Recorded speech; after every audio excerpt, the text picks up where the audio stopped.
Rijkswaterstaat, the executive part of the Ministry of Infrastructure and Water Management. Ralph has been with Rijkswaterstaat for over 20 years, and his expertise is in river management and in hydraulics and morphology of lowland rivers. Quite technical. Ralph has a special focus on applications of nature-based solutions for flood protection, and he has worked on the Room for the River program in the Netherlands as a scientific advisor for hydraulics. Ralph also contributes to the Delta program, which aims at keeping the Netherlands a safe and livable country in times of climate change for the next 30 years. And the 30 years, I think, will provoke some questions, Ralph. The floor is yours. Yes, thank you, Edgar, for the nice introduction, and thanks for giving me the opportunity to speak about community participation. And let me share my screen. I think everybody can see my screen now. Yes, okay. So I'm going to talk about very briefly about the community participation in Dutch flood management, and I couple that to Room for the River. Yes, well, this is most probably how you might know the Netherlands. So it's a very, well, we are a small country, we are a friendly country, lots of dikes, locks, sluices, etc., etc. So that indicates that water management for us is really a matter of national survival, but on the same time, water is also an opportunity. So if we do something about deep protection, we can couple that to economic developments or recreational or increasing biodiversity, for instance. Now, we have already a long-lasting history of operation and maintenance for our dikes and our embankments, as also for the main rivers. But every now and then we have to do something extra, and one of those extra things is the Room for the River program. This is a coherent set of 35 measures divided all over the river branches, and they make sure that our flood water levels drop in case of high discharge. And the measure that I'm going to talk about is locally known as the Overdiepse polder. Well, you already know the word polder. It's kind of land reclamation, and is located in the western part of the Netherlands. So here you see again another figure of it. This is the Overdiepse polder. Please know that this is the situation before the project was going into execution. So you still see farmers distributed over the polder. And again, polder means reclaimed land. So if you look at this specific project, the polder as such was actually created in 1904. So it's a kind of an island. And again, a large reallotment process took place in the 70s. So there was a lot of activities already for many decades. It's a relatively small area, about 220 acres. And the idea of the government was to use this area as a kind of retention area. Well, the farmers that were already in that polder, they didn't like that kind of measure so much, because it interfered with the business farming. So they sat together and tried to find out another solution that they could still continue their farming. In the end, out of the 18 farmers that already were in the area, 8 remained, and they adapted to this new situation, and others stopped or continued their business on other places. So they, when discussing about this alternative plan, they agreed upon some principles. One of the main one was perhaps that there was a kind of equal, kind of level playing field. So the interest of the Water Management Authority and the interest of the farmers was equal. So they would really listen to each other and also base their discussions on science and on scientific arguments. And then all the procedures would follow in a later stage. There was also the agreement that the financial position of the farmers would remain the same, and they agreed that the probability of flooding was less than once every 25 years, which ensured the farmers to continue their business. So this, I think, is really an example of building flood resilience not only for communities, but also by communities. Now I'm making a big step towards the new situation. This is an artist's impression of that new situation, divided into 2 parts. On the left-hand side, you see the normal situation in times of low flow. So we see a reinforced dike actually on this side, and this dike is connected to newly built mounds on which the farms are built. So these mounds and the farms are always stay dry, and they are always accessible by this road. And then in times of high discharge, this area can flood because the dike on this side is made lower. And of course, in that situation, the cattle has to be brought up to these mounds. And after the period of high discharge, the water is just let out of the area by gravity, and the last bits and pieces are pumped out. Here you see another situation. So this is again an aerial picture with the 8 mounds for the 8 farms. This is the construction of a mound, so it's really quite an endeavor to make those things. And here you see the first new people going to the new houses. And this all came at a certain cost. So the total project cost was about 130 million euro. And you can put that in respect to the 2.3 billion euros that the total room for the river costs. But it's still quite a large amount of money. And then, of course, you can say something, well, was this project a success? Well, there are pros and cons. First of all, it was quite a long process. So the whole discussion took about, well, 5, 6, 7 years. And then we had, of course, to construct the measure. A lot of discussions about the distribution of the land, who gets what, how is it going to be divided, where goes the land to of the farmers that leave and who stays. Sometimes that really went into detail. So what is the height of the grass in times of the winter, because if the grass is too high, it might cause too much resistance for the flow. And there was tension every now and then between the authorities and the farmers and among the farmers themselves. In the end, I think it all went very well. The rules for compensation were discussed also in very much detail, because one of the elements was that the cows might need extra food to climb the mounds whenever they have to be evacuated, let's say, to the farms. And one of the success factors may be that this is a very small community, only 18 farmers, and you might wonder that if you have if there are 60 or 70 farmers or families involved, if you still can get to the solution. The project itself had quite an international outreach. A lot of foreign delegations came to visit and try to learn about the experiences of this project. And in the end, we are looking at this setting of the project. So please note that there was no farm inside the area. All the farms have been relocated to this part. You see the reinforced dike to the right side, and you see the lower dike to the left side. And that means that whenever there's a high discharge, this area can flood along, and hence reducing the flood water levels upstream. And with that, I would like to thank you for your attention, and I'm open for any questions that you have. Yes, and actually, Rolf, we'll go into the next presentation right away here, and then we'll open up the floor to questions thereafter. Sure. So our next presentation is taking a trip across the Atlantic to the city of North Miami, Florida. And we're going to hear from Debbie Love, who is a city planner with the city of North Miami. Debbie is a certified planner with over 30 years experience in urban design, land use planning, and development. She served as the project manager on a wide variety of planning initiatives throughout Florida, including regional, citywide, and neighborhood master plans, comprehensive plans, land development code rewrites, water supply plans, sector plans, waterfront revitalization, resiliency and sustainability plans, floodplain and hazard mitigation strategies, as well as other projects. She has served as the project manager for the North Miami Good Neighbor Stormwater Park, which is what she will talk about here today. So with that, Debbie, I'll turn it over to you if you want to share your screen. Well, good morning, and Trevor, thanks for that great introduction. Really do appreciate it.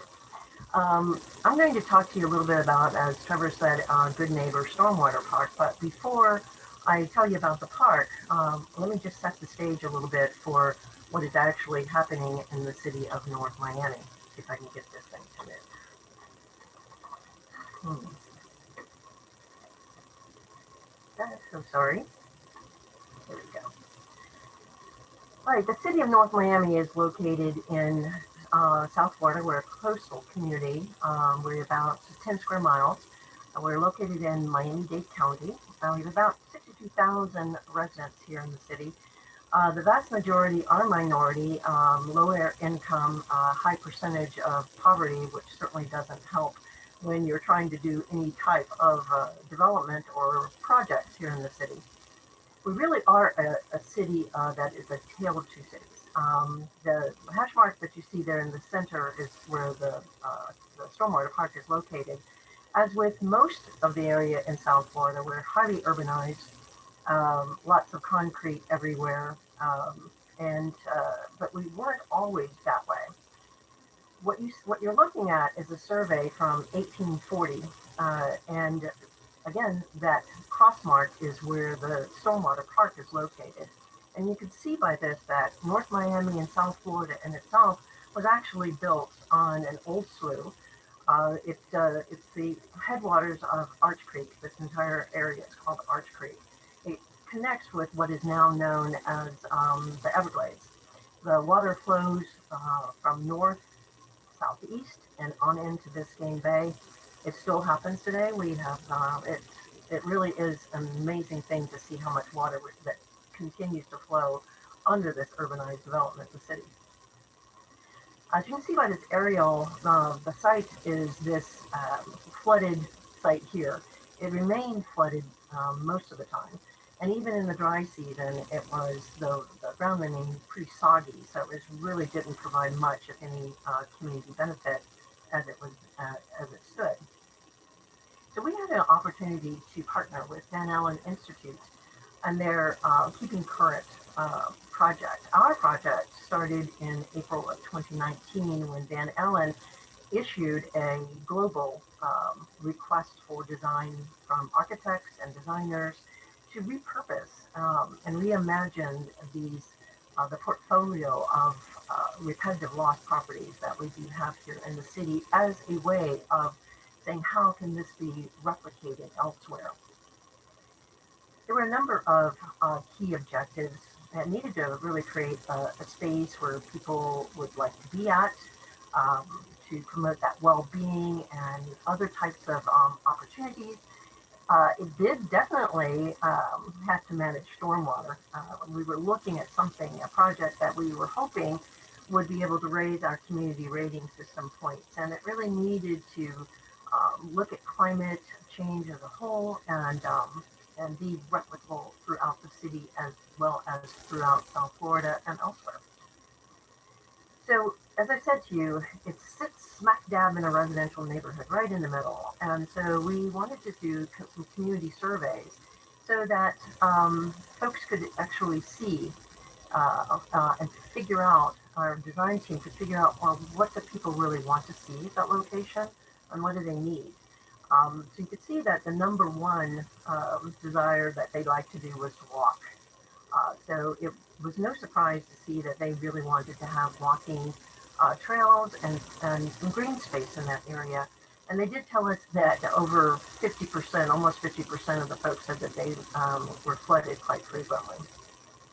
So we set up a series of activities that we could get the input from the community, whether it's actually on the site or in various venues throughout the city, with the goal of just interacting and learning a lot of information. One of the favorite activities we did was what we call speed dating, and that was where the community had an opportunity to meet each of the design teams, because this was a competition, an international competition, and the information we got was priceless throughout all of this community engagement.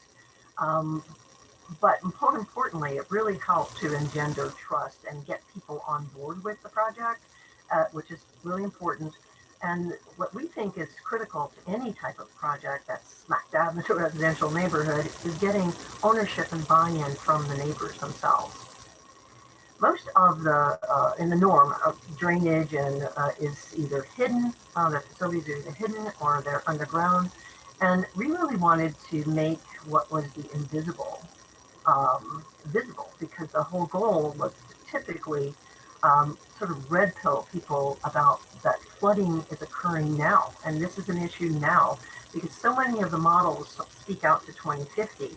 So throughout, to making it visible, what we did was, you can see we installed a bioswale that runs throughout the site. The stormwater system consists of above ground piping that this big giant blue pipe that you see here actually is both for seating as well as it provides a play experience, and people can actually see this. The end product of the design is this basin where the water flows into that basin that would normally be spread all over this neighborhood. As you saw that before, this site was perfect for that location, and the artists that we collaborated with in this project, those elevation markers that are in the pool actually help provide an opportunity for continual education about how much water this site actually does hold. And it, interestingly enough, we discovered that once the basin was actually just dirt moved out of the way, is when we dug, the water table was 18 inches below the surface. And we discovered that the water actually moves back and forth and up and down with the tides. And that's far inland. This is sort of how the site lays out. One of the critical pieces of this and the most interesting piece of this project beyond the stormwater is the restoration of various biomes that was prevalent here in this area prior to development and has disappeared over time. So we decided to have this fabulous watch party to celebrate the grand opening on December 15th in 2019. It was fantastic, a lot of fun. We had music, games, and people really enjoyed it. However, what you see here now is, what I'm showing you here is some of the artistic elements of the interpretive signage that was designed by a local Haitian artist. We're very proud of it. And some of these pictures I'm going to show you now actually are just some of the elements in the park. This is from the grand opening. These are going into through the various biomes. People use this all the time. This is families love it. It is well loved and very well used. However, within about 10 days, the efficacy of the park was really challenged. It was designed initially to hold 150,000 gallons of water and protect 20 surrounding property owners. As I said, 10 days after our ribbon cutting, the largest rainfall event that was ever recorded in North Miami happened, and it dumped 4.5 inches of rainwater in 1 hour. So what you'll see here is you'll see the pipes actually were underwater, and the critical piece of this was that the drainage for the road, as I said, it was designed for 150,000 gallons for the surrounding property owners, but the drains in the road were plugged, and so it actually took the water from the road as well. So it far outperformed what we anticipated it to do. And instead of water standing for days and days and days as it would normally, this is what the park looked like one day afterwards. It's received a lot of publicity. We've had a lot of visitors from federal, state, local governments come and visit the park to see how they can replicate this type of project in their communities. And we're kind of proud because it won an APA Award of Excellence for Sustainability for the project. We have now thought about how we're going to do this on a grander scale. We've identified some opportunities that an 1840 survey is underlying this outline, and you can see that there's some really deep areas that we think are some great opportunity areas to replicate this project on a more scalable and create a network of these type of stormwater parks throughout the city. And they'll all be based upon typologies, whether it's a through parcel, a corner parcel, a smaller parcel, half a parcel. So that design really is important to us as we move forward into the future. And with that, that's mine. Hopefully you all learned something, and trust me, you can replicate this in your community as well. Thank you so much. Thank you, Debbie. Well, that was fascinating to see how the community at large is living with the challenges that come with water, and Ralph, in your presentation as well. And maybe I can kick it off with a first question for you, Ralph, because we all know that successful resilience works embrace the potential for future conditions, and adaptive design is and should be part of that. So how does that work for Room for the River? What is the potential for adaptation, and what would that adaptation look like? And maybe in your answer also elaborate a bit on what the situation would be beyond 30 years from now. Yeah, well, thank you for the question. The interesting thing is that Room for the River was actually a response to events that happened in 1995 when we had very high discharges. And in order to mitigate for that, we studied what should be done, and then we came up with the Room for the River program. In that program already, some parts of the country were reserved for future measures, which were not yet part of the Room for the River program as such. And actually, after Room for the River, we started a new plan, kind of a successor, and that is called the Delta program. And in the Delta program, we are really looking at the future of the Netherlands in 2050 or even beyond that, and study what kind of things need to be done. So on one hand, Room for the River is a project that has been carried out and is now finished. And now we are already looking at the future and are going to study what kind of additional measures we need to do in order to keep our land safe and also livable. And in that part, in the National Delta Program, there was really a lot of attention for adaptive delta management. So we are investigating all kinds of pathways to that future, and also try to build in the flexibility whenever we see that climate is changing faster or sea level rise is faster, and then try to see what kind of pathway we should take in order to get to the right condition. So Delta program goes until 2050, but we know, and we also know from the National Panel on Climate Change, that they are already looking ahead to 2100 and even beyond that. So we take all those scenarios more and more with us and try to anticipate on that. Great. Question from the chat for Debbie, I think, although Rolf, you may have something to add from the Dutch perspective, but obviously sea level, you mentioned, Debbie, that the groundwater table in the park was influenced by the tides, and of course the tides are increasing with sea level rise. So a question from Jason Dubois, hopefully I'm pronouncing that correctly, if pertaining to that issue and how the designs for the park or overall strategies would account for adaptability over time and address the potentially rising groundwater table. Well, thanks, Jason. That's an excellent question, because when we were doing this, the design actually looked at what is happening here in our modeling that we've done. We have a climate compact where a number of counties get together, and we've done a model to look at the speed of sea level rise and the anticipatory responses. So our park was initially designed with that in mind. We did note that in the last 20 years, the groundwater table has risen 1.5 feet. This has affected so much of the community, including septic systems. So this project needed to be scaled and designed such that we are looking forward through our the modeling and reflective of that modeling. This is why a network of these stormwater parks will be absolutely important to the community as we move forward, because while this protects this little neighborhood, as you saw, there's a lot of other neighborhoods that can benefit from this type of project as well. So thanks for the question. Yeah, good. And I see another question here from the chat from Mary Chamkina. And she mentioned, or at least she recognizes the different scale of the projects presented here. And maybe thoughts, Ralph, by you on, we know that water storage, you can even say, it comes with a price per cubic meter. And if you compare the various scales, what suggestions may you have in general for the US when it comes to Watershed approaches and stormwater handling?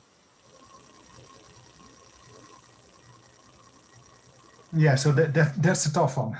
That's a tough one. I think one of the success factors of our program is, well, first, of course, the fact that we have the country that we have. So we are a low-lying country and really have to do to execute proper water management in order to survive. We don't have that many rivers, I would say. So we have the Rhine system and we have the Meuse system, and actually they form one kind of delta. So we always speak about the Rhine-Meuse delta that we can do things about. On the other hand, I would always advise that if you do something, you should look at the catchment as a whole.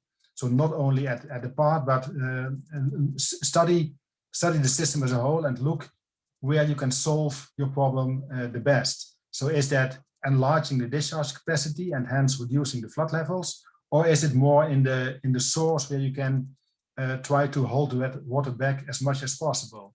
I think the position in the catchment determines what kind of a solution fits best. And that is actually also one of the main elements of the Building with Nature program or the Nature-Based Solutions program that nowadays gets more and more attention, and that really focuses on that. So what kind of measures can you apply in what kind of river systems? And they differ considerably over the system itself, and also it also has to do with legislation and that kind of thing. Yeah, and to follow up on that, I think, I mean, Debbie, you mentioned at the conclusion of your presentation, the sort of, you're looking to implement similar approaches at a larger scale throughout the community and identifying other sites, which certainly increases the sort of impact of that type of site-based approach. Can you talk a little bit about, for communities that may want to do a pilot project as the beginning of a larger scale initiative around this type of management technique, what would your advice be as sort of a first step to get started? Well, the very first step, of course, is to consider your neighborhood. Consider where where your pilot project is located. Because if it is a residential neighborhood, like our pilot project was, how the community envisions the use of that property and that area is going to be absolutely your most important first step. Then to get into the engineering and modeling, these sort of innovative projects usually are the most challenging to do because you're first out of the gate and you get a lot of resistance because, gosh, we've never seen that before, or we've never done that before. And getting the other agencies that may be involved with your project on board and education is absolutely important. Remember, I told you that education was a very key component of this entire project. So we wanted to make sure people were, as I use the term, red pills. So it's not just the community, it's your agencies, it's your elected leaders. This was a big eye-opening experience for our council because we had been working on resiliency for a while, trying to get it off the ground and get people to buy into it. This was a major eye-opening experience for our council. So first, you have to figure out what the community wants. Second, you need to educate all of the different agencies and the elected folks. And then third, you really need to look at it on a larger scale when you're engineering, because this, for example, covered 20 different properties. And doing green infrastructure design where you're not creating culverts and underground stormwater system, you have to really look at how the land topology works and what sort of direction you would have to get on a larger scale. And so it's really not just the individual site. It's really looking at a more of a watershed, regardless of whether you're doing an entire watershed or not. You still need to understand the flow of the watershed. I think we have time for one more question, because Debbie, I'd like to build on your buy-in challenge. People need to buy in order to participate, and at the end of the day, to make this project successful, and that counts for all of us. So, Ralph, if we bring the participation to your program, I see a question here from Susan Larcher. Was there a cutoff for the farmer participation in the program? So in other words, if say only a handful or a number of farmers would have participated, would that been a problem for the execution and the planning. Yes, I already addressed that shortly in the chat. It is a very good question. I'm not sure about that. I think it is now went in the right direction in the sense that some farmers decided to outsource their business, so they went farming at different places, and other ones just quit altogether. And that means that also the available land could be divided amongst the other farmers, and they could enlarge their scale. So I think it was more of a problem when all the farmers decided to stay, because then, well, you of course you needed 18 mounds, and there was I think not sufficient place to make 8. A process to get to the end of it. Can you speak to some of the key challenges and ways that they were overcome? Yeah, there was a very nice slide about, let's say, the whole project area, and also then the reactions to the environmental impact assessment, and really point out the difficult projects. And the difficult projects are always those projects which really interfere with people's property or people's businesses. So the not in my backyard adagium was also part of Room for the River. I think in the end it all went quite well, and one of the key aspects is communication. Just go out, talk with the people, try to convince them that it is really necessary, and well, because of the situation again in the country, we managed to do that, and then try to, well, incorporate also the wishes of the various persons that are involved. Make sure that compensation is good and not too good. We are the Netherlands, we have to find a balance in that. But I think in the end, communication is really the key factor.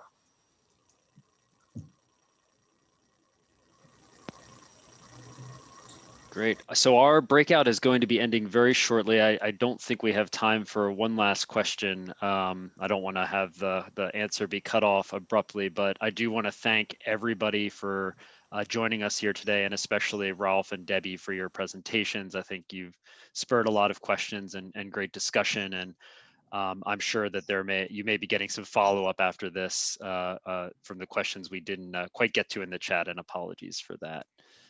So with that, any closing thoughts, Ralph or Debbie, before we're kicked back to the main session? Okay. I just want to tag Trevor, off. sorry, I'm breaking up this session. Oh, sorry, okay. sorry.